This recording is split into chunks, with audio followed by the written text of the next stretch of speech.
இது ஃபர்ஸ்ட் மலேசியாவின் செய்திகள் உங்களுக்காக.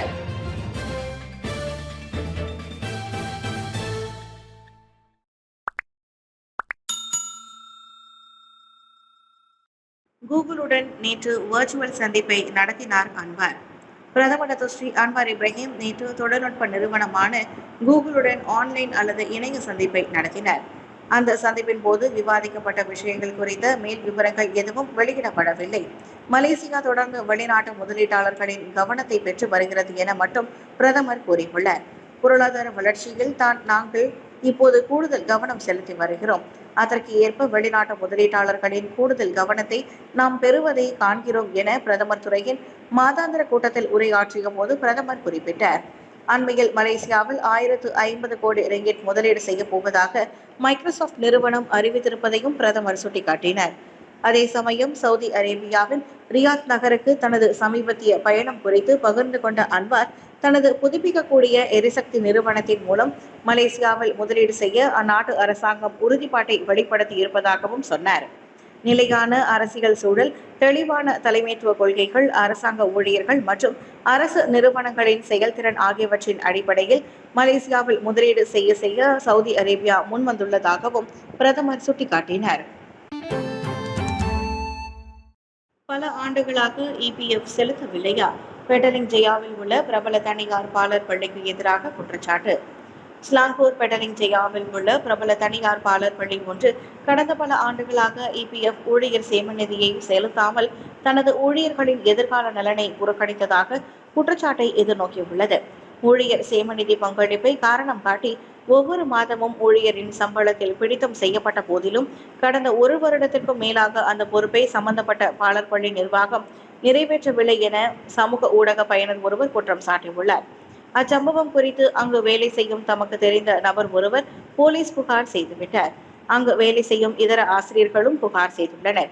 ஆட்பலத்துறையிடமும் புகார் அளிக்கப்பட்டுவிட்டது. எனினும் இன்னும் நடவடிக்கை எதுவும் எடுக்கப்படவில்லை என அந்த பயனர் பதிவிட்டுள்ளார். ஊழியர் சேமநிதி என்பது தொழிலாளர்களின் உரிமையாகும். அதனை செலுத்தாமல் அப்பாவி தொழிலாளர்கள் ஏமாற்றப்பட்டுள்ளனர் எனவும் அந்நபர் குறிப்பிட்டுள்ளார். முஹிதீன் எதிர்வாரம் செய்வதற்கு குற்றச்சாட்டுகள் தெளிவாக உள்ளன.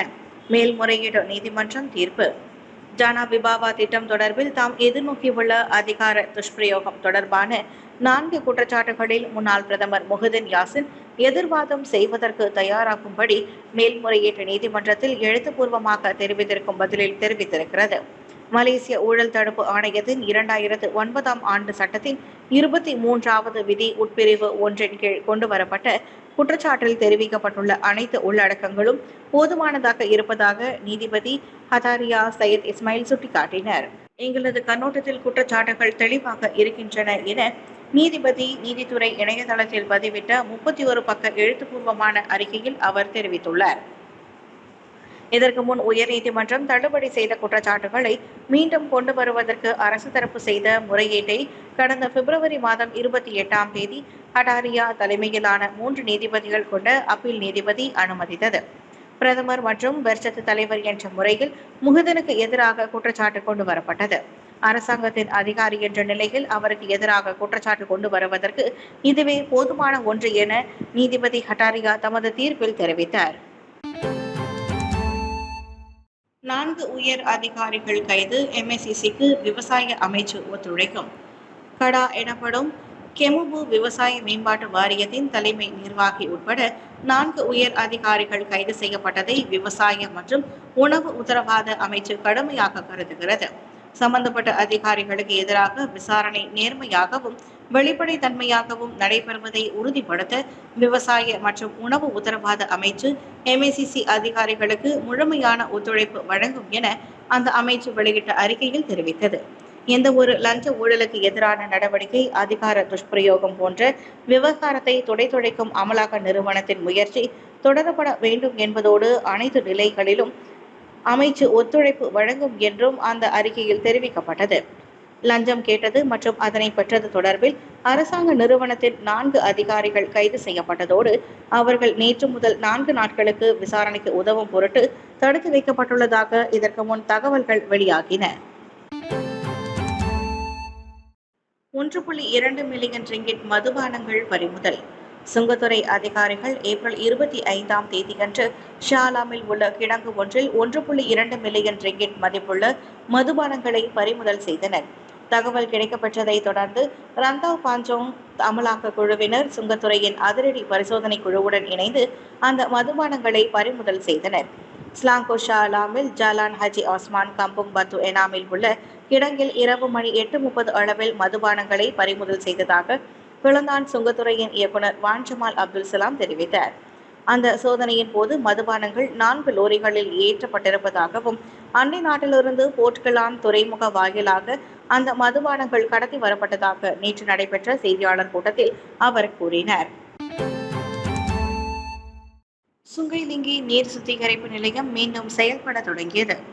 சுங்கைலிங்கி நீர் சுத்திகரிப்பு நிலையம் மீண்டும் நேற்று செயல்பட தொடங்கியதாக நெகிரி செம்பிலான் மந்திரி புசார் அமீனுடின் ஹருன் தெரிவித்திருக்கிறார். இதனைத் தொடர்ந்து சுத்திகரிக்கப்படாத நீர் விநியோகத்தை அந்த நிலையம் பெற்றதாக அவர் கூறினார். கடந்த சில நாட்களாக கடுமையான துர்நாற்றம் வீசியதால் போர்ட் டிக்சன் மற்றும் சிரம்பானில் ஒரு பகுதியை சேர்ந்த சுமார் 37,000 பயணீட்டாளர்கள் நீர் விநியோக தடையை எதிர்நோக்கினர். நீர் விநியோக பிரச்சினை நெருக்கடியின் போது நெகிரி செம்பிலான் நீர் விநியோக நிறுவனம் பல்வேறு இடங்களில் நீரை கொண்ட 12 டேங்குகளை நிறுத்தி வைத்தது. மேலும் பாதிக்கப்பட்ட பல இடங்களுக்கு டேங்குகள் மூலம் நீர் விநியோகிக்கப்பட்டது. சுத்திகரிக்கப்படாத நீரில் எண்ணெய் துர்நாற்றம் வீசியதை தொடர்ந்து சுங்கைலிங்கி நீர் சுத்திகரிப்பு நிலையத்தின் செயல்பாடு நிறுத்தப்படாமல் தாமதமாக தரமான நீர் கிடைப்பதில் நெருக்கடி ஏற்பட்டது. கொலகுபு பாரு இடைத்தேர்தல் மக்களின் கோரிக்கை என்ன? கொலகுபு பாரு சட்டமன்ற தொகுதிக்கான இடைத்தேர்தல் நடைபெற இன்னும் 6 நாட்களே எஞ்சியிருக்கும் வேளையில் தேர்தல் களம் சூடு பறந்து கொண்டிருக்கிறது. இத்தேர்தலில் 4 வேட்பாளர்களுக்கு மத்தியில் கடுமையான போட்டி நிலவுகிறது. இதனிடையே வேட்பாளர் தெரிவு செய்யும் பொறுப்பில் இருக்கும் சுற்று வட்டார மக்களின் எதிர்பார்ப்புகளும் கோரிக்கைகளும் என்ன என்பதை தெரிவித்து ஆராய்ந்ததும் கொலகுபு பாரு இடைத்தேர்தல் அரசியல் வட்டாரம் மிகவும் பரபரப்பாக இருக்கும் ஒரு தொகுதியாக மாறியிருக்கின்ற நிலையில் இந்தியர்களின் வாக்குகளில் யார் ஜெயிப்பார்கள் என்பதை நிர்ணயிக்க உள்ளது. எனவே கொலகுபு பாரு மக்கள் சிந்தித்து முடிவெடுப்பார்கள் என எதிர்பார்ப்போம். ஈப்போவில் 21 கிலோகிராம் ஹெரோயின் பறிமுதல், 2 கைது. ஈப்போ பேராக் ஜாலான் மேடான் சிப்பாங் தைபிங் சாலையில் கார் ஒன்றை மடக்கி சோதனையிட்ட போலீசார் 21 கிலோகிராம் ஹெரோயின் வகை போதைப் பொருளை பறிமுதல் செய்தனர். அக்காரில் பயணித்த 41 வயது 47 வயது மதிக்கத்தக்க 2 ஆடவர்கள் கைது செய்யப்பட்டதையும் பேராக் போலீஸ் தலைவர் டாக்டர் ஸ்ரீ முகமது யூஸ்ரி ஹசான் பஸ்ரி உறுதிப்படுத்தினார். கடந்த வெள்ளிக்கிழமை இரவு மணி 11:15 வாக்கில் அவர்கள் கைது செய்யப்பட்டனர். அக்காரை சோதனையிட்டதில் ஹெராயின் போதைப்பொருள் அடங்கிய 46 பொட்டலங்கள் வைக்கப்பட்டிருந்த வெள்ளை சாக்கு ஒன்றை போலீசார் கைப்பற்றினர். அந்த சாக்கில் மொத்தம் 21,037 கிலோகிராம் எடை உள்ள ஹெராயின் இருந்த வேளை அவற்றின் மொத்த மதிப்பு 2,62,275 ரிங்கிட் என மதிப்பிடப்பட்டுள்ளது. கைது செய்யப்பட்ட 2 ஆடவர்களும் கடந்த பிப்ரவரி தொடங்கி பேராக் மாநிலத்தின் வடபகுதிகளை குறிவைத்து போதைப்பொருள் விநியோகத்தில் ஈடுபட்டு வந்ததாக நம்பப்படுகிறது. கைது செய்யப்பட்ட போது அவர்கள் போதைப்பொருள் உட்கொண்டிருந்ததை உறுதிப்படுத்தப்பட்ட வேளை அவர்களுக்கு எதிராக பழைய போதைப்பொருள் குற்றப்பதிவுகள் இருப்பதும் தெரிய வந்துள்ளது. முஹிதீன் யாசினின் வாட்ஸ்அப் கணக்கு ஊடுருவப்பட்டது. முன்னாள் பிரதமர் தான் ஸ்ரீ முஹிதீன் யாசினின் வாட்ஸ்அப் கணக்கு நேற்று ஊடுருவப்பட்டதாக தெரிய வந்துள்ளது. அவர் தனது முகநூல் பக்கத்தில் வெளியிட்டுள்ள அறிக்கையில் நேற்று நண்பகல் 12 மணி முதல் தனது கைபேசி ஊடுருவப்பட்டதாக பதிவு செய்துள்ளார். மதிய நேரத்திற்கு பிறகு அவரது கணக்கிலிருந்து செய்திகளை பெறுபவர்களை பதிலளிக்க வேண்டாம் என்றும் அவர் வலியுறுத்தியுள்ளார். இதனிடையே இது குறித்து காவல்துறையில் புகார் செய்யப்படும் என்றும் அவரது வாட்ஸ்அப் கணக்கு மீண்டும் செயல்படுத்த முயற்சித்து வருவதாகவும் கூறப்பட்டுள்ளது. போல தெலங்கானாவில் வாழைக்குலையை திருடிய ஆடவனுக்கு 1 மாத சிறை தண்டனை. தெலங்கானாவில் வாழைக்குலை ஒன்றை திருடிய ஆடவன் ஒருவனுக்கு 30 நாட்கள் சிறை தண்டனை விதித்து போல தெலங்கானா மேஜிஸ்ட்ரேட் நீதிமன்றம் தீர்ப்பளித்தது. 44 வயது வான் முஸ்தபா அப்துல் ரஹ்மான் எனும் அவ்வாடவன் தமக்கு எதிரான குற்றச்சாட்டை ஒப்புக்கொண்டதை அடுத்து அவனுக்கு அந்த தண்டனை விதிக்கப்பட்டது. முன்னதாக முதியவர் ஒருவருக்கு சொந்தமான வாழைக்குலையை திருடியதாக அவன் குற்றச்சாட்டை எதிர்நோக்கியிருந்தான். ஏப்ரல் 29ஆம் தேதி மாலை மணி 6:50 வாக்கில் போல தெலங்கானா கம்போங் பெலடா கோலம் மின்னிர் என்னும் இடத்தில் அவன் அக்குற்றத்தை புரிந்துள்ளான். அவ்வாடவன் கைதான ஏப்ரல் 29ஆம் தேதியில் இருந்து அவனது சிறை தண்டனை அமலுக்கு வருவதாக மாஜிஸ்ட்ரேட் உத்தரவிட்டார். சிறார் தொடர்பான கற்பழிப்பு குற்ற செயல்கள் அதிகரிப்பு. வயது குறைந்தவர்கள் சம்பந்தப்பட்ட கற்பழிப்பு குற்ற செயல்கள் அண்மைய சில ஆண்டு காலமாக தொடர்ந்து அதிகரித்து வருவதற்கு சமூக வலைதளங்களில் ஆபாச படங்களே காரணம் என புக்கிட்டமான் குற்றவியல் விசாரணை துறையின் இயக்குனர் ஷுஹைலி ஜைன் தெரிவித்திருக்கிறார். கடந்த ஆண்டு கிளந்தானில் 9 வயது சிறுமியை அதே வயதுடைய மற்ற சிறுவர்கள் கும்பலாக கற்பழித்த சம்பவம் நடந்த போதிலும் அவர்கள் 10 வயதிற்கும் குறைவாக இருப்பதால் குற்றச்சாட்டு கொண்டு வர முடியவில்லை என உதாரணத்தையும் அவர் வெளியிட்டார். அவர்கள் அனைவரும் 9 வயதுடையவர்கள்.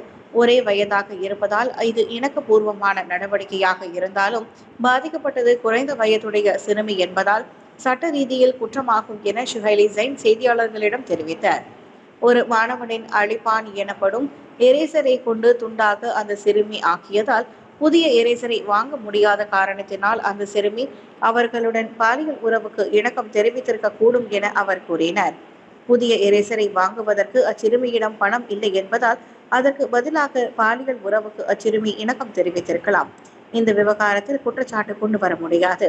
10 வயதுக்கும் குறைந்த சிறார்களை குற்றம் சாட்ட முடியாததே இதற்கு காரணம். எனினும் சமூக வலைதளத்தின் போக்கினால் நாங்கள் விசாரணையை தொடங்கினோம். இது போன்ற சம்பவம் சிறு துளிதான். குறைந்த வருமானம் பெறுவோர் குடும்பங்களில் இத்தகைய குற்ற செயல்கள் அதிகமாக நடந்திருக்கலாம். ஆனால் இவை பெரும்பாலும் வெளியே தெரியவதில்லை என ஷுஹைலி கூறினார். புதுடில்லியை அடுத்து அகமதாபாத் பள்ளிகளிலும் குண்டுவெடிப்பு மிரட்டல்கள். டில்லியை தொடர்ந்து அகமதாபாத்திலும் சில பள்ளிகளிலும் மின்னஞ்சல் மூலமாக வெடிகுண்டு மிரட்டல்கள் பெறப்பட்டுள்ளன.